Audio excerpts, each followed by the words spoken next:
Kinetic molecular theory of gases. Laws of gases हमने पढ़े थे, जिनसे हमें गैस के जनरल बिहेवियर के बारे में पता चला। अगर हम गैसेस का बिहेवियर जो है वो क्वांटिटेटिवली मेजर करना चाहते हैं, इसके लिए हमने काइनेटिक थ्योरी ऑफ गैस की स्टडी हमने करनी है।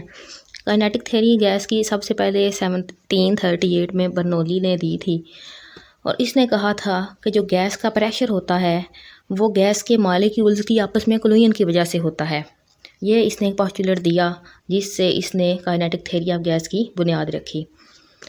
सेल्सियस जो है उसने 1857 में काइनेटिक इक्वेशन दी, इसने जिससे हम जो है गैस लॉज को ड्राइव कर सकते हैं। गैस लॉ कौन कौन से? Boys law, Charles law, Avogadro's law, Dalton's law, partial pressure. तो ये सारे लॉज हम इनसे ड्राइव कर सकते हैं। फिर इस थ्योरी को जो है वो एलेबोरेट किया मैक्सवेल ने, बोल्ट्जमैन ने और वैंडरवाल्स ने।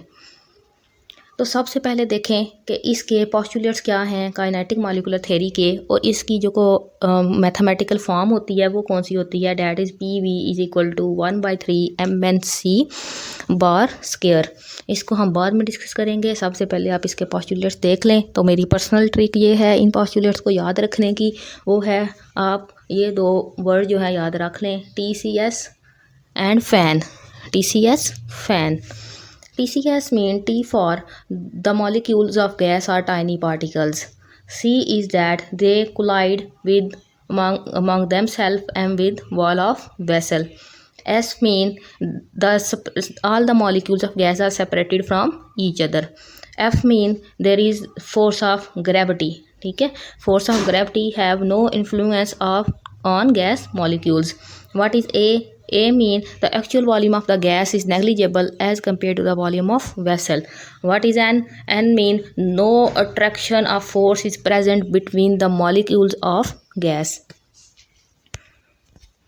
So by using these two words you can remember all postulates of kinetic molecular theory. I repeat, you just have to remember TCS fan.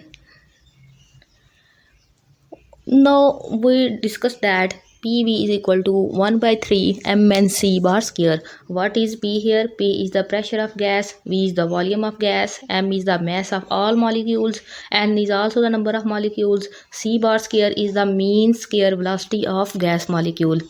Okay, so we can say that by using this equation we can say that product of PV is equal to product of PV किसके बराबर है ये? This is equal to 1/3 of the mass of all the molecules Mn multiplied by the mean square velocity of gas molecules. And what is mean square velocity? That is C bar square. Okay, now हम क्या करते हैं, हम gases को drive करते हैं इस kinetic equation से। बारी बारी हम सबको सारे जो लॉज हैं इसको करेंगे। सबसे पहले बॉयल्स लॉ को देख लें।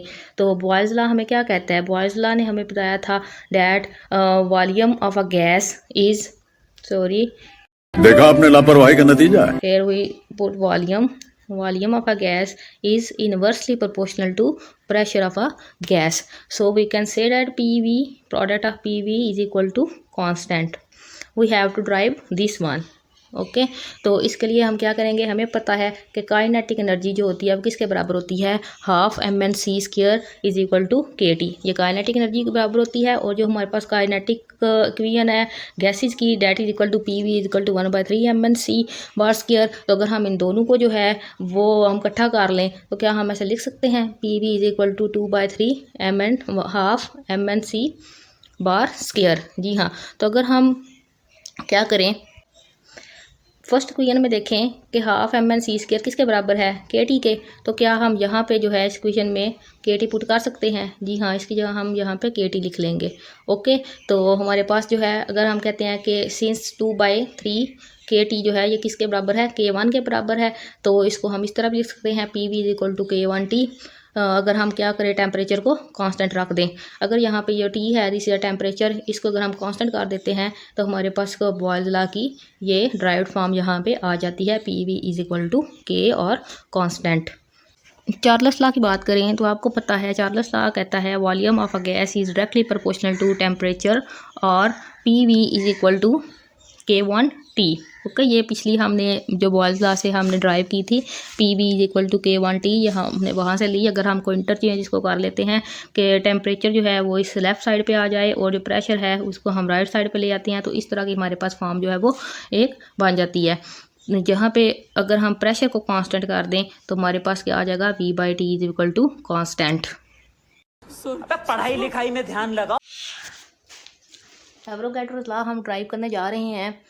एवोगाड्रोस लॉ ये कहता है कि अगर हमारे पास टेम्परेचर, प्रेशर और वॉल्यूम कांस्टेंट कर दें तो दो गैसेस के लिए जो नंबर ऑफ मॉलिक्यूल्स होंगे वो इक्वल होंगे। तो इसके लिए आप यहाँ पे देखें, सबसे पहले हम कहते हैं, फ़र्ज़ करें हमारे पास क्या है, PV = काइनेटिक मॉलिक्यूलर थ्योरी के अकॉर्डिंग M1 N1 C/3, और हमारे पास जो सेकंड गैस है वो है PV = 1/3 M2 N2 C/3। इसको भी 1 कह लें, इसको 2 कह लें। ओके, तो हमारे पास फर्स्ट गैस है और ये सेकंड गैस के लिए है। अगर हम इन दोनों को इक्वल कर दें एट सेम टेम्परेचर और वॉल्यूम के ऊपर, तो हम इसको इस तरह लिख सकते हैं, N1 C1/2 = 1/3 M2 N2 C2/2। Okay, तो इसको अगर हम इससे जो है वो कट कर दें तो we will get M1 N1 C1/2 and M2 N2 C2/2। तो इसको कह लें this is the question number 1। अगर हम बात करते हैं इनकी एनर्जीज़ की, काइनेटिक एनर्जीज़ की बात करें, तो काइनेटिक एनर्जी को अगर हम दो गैसेस को सेम टेम्परेचर पे रख दें तो उनकी काइनेटिक एनर्जी भी जो है वो एक दूसरे के बराबर आ जाएंगी। काइनेटिक एनर्जी क्या होती है, half M1 C1/2 = half M2 C2/2, ये इसके बराबर हो जाएगी। ओके, तो अगर हम ये हाफ और हाफ इसे कट कर दें तो M1 C1 = M2 C2/2। तो ये इस तरह हमारे पास हम इसको लिख सकते हैं। अगर हम क्या करें, अब ये हमारे पास जो है वो ये नंबर 2 आ गई।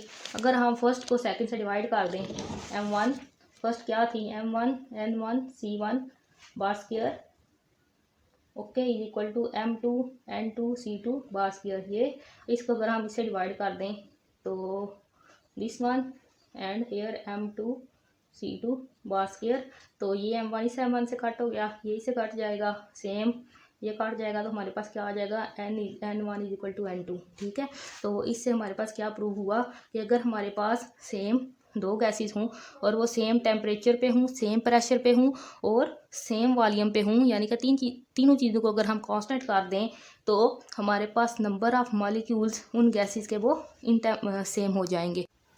ग्राम्स लॉ ऑफ डिफ्यूजन क्या कहता है, the rate of diffusion of a gas is inversely proportional to the square root of density of gas.